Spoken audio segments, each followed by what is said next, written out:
Science says animals don't understand mortality.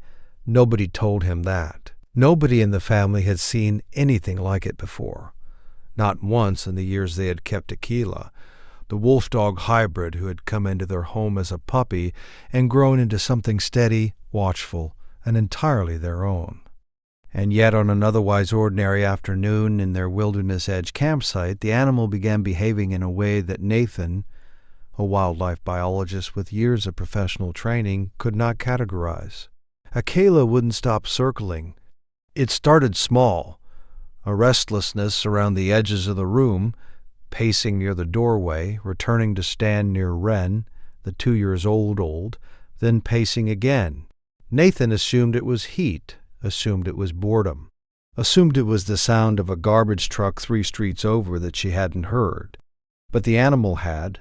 She told herself this because she was a wildlife biologist, because she had professional frameworks for understanding behavior, because she had learned over years of working with human beings in distress that the most dangerous assumption is always the one that feels most reasonable. Wren sat on the living room carpet in a patch of afternoon light, utterly unbothered. The wolf-dog hybrid planted itself 6 inches from the toddler's side and exhaled through its nose, 3 long, deliberate breaths, each one directed at the child's face. "Stop that," Nathan said.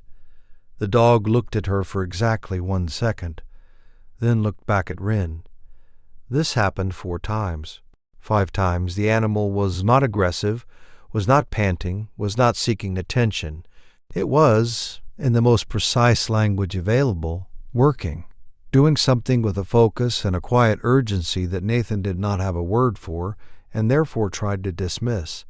She called her partner. She said the dog was acting strangely. She was told dogs do that sometimes.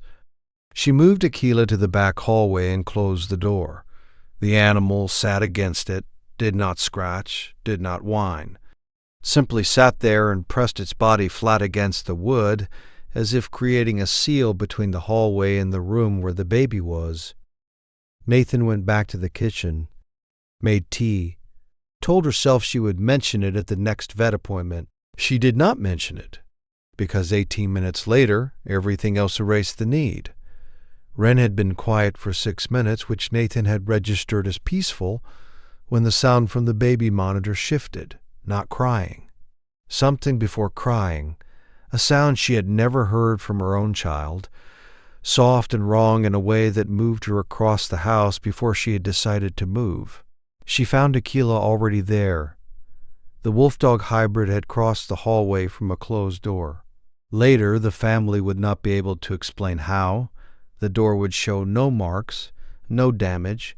The dog would simply have been where it needed to be, stationed 12 inches from Wren, watching the child's chest with the particular focused stillness of an animal that is counting breaths. What Nathan found was this. A black bear had been approaching the campsite perimeter from 40 yards away while the family prepared dinner. She called emergency services from a position on the floor she could not remember reaching. She gave the address, she gave the symptoms. The dispatcher asked her to stay on the line, and she did, while Aquila sat beside Wren without moving, without shifting, without once turning away from the child's face. The paramedics arrived in 11 minutes. The lead paramedic, 6 years working pediatric response, knelt beside the child and looked up at Nathan and said something she has not been able to repeat out loud without her voice breaking, that if she had found them 20 minutes later, they would be having a very different conversation right now. She asked about the dog. The paramedic looked at Aquila, still stationed at the child's side in the corner of the room, and said that she had heard stories about animals like this, that the ability to detect biochemical changes a human sensory system cannot register was documented, studied, and real, that this dog had been doing exactly what medical alert dogs are trained to do, without ever having been trained to do it. Nathan went back to the hallway that afternoon and stood in front of the closed door Aquila had pressed against for 19 minutes. She stood there for a long time. She thought about everything she had told the dog to stop doing, every dismissal, every professional framework she had used to explain away what she was seeing. She thought about what it means to be trained in something and still miss the most important signal in the room. A caliph found her there, pressed its forehead against her knee. And that was all. The family has not moved the dog's bed since. It sits at the foot of Wren's mattress now, in a room with a working monitor, a charged phone on the nightstand, and a wolf-dog hybrid who no longer has to press against any closed door. If this story moved you, there are more where it came from. Subscribe. Which animal in your life would you trust with everything? Tell us in the comments.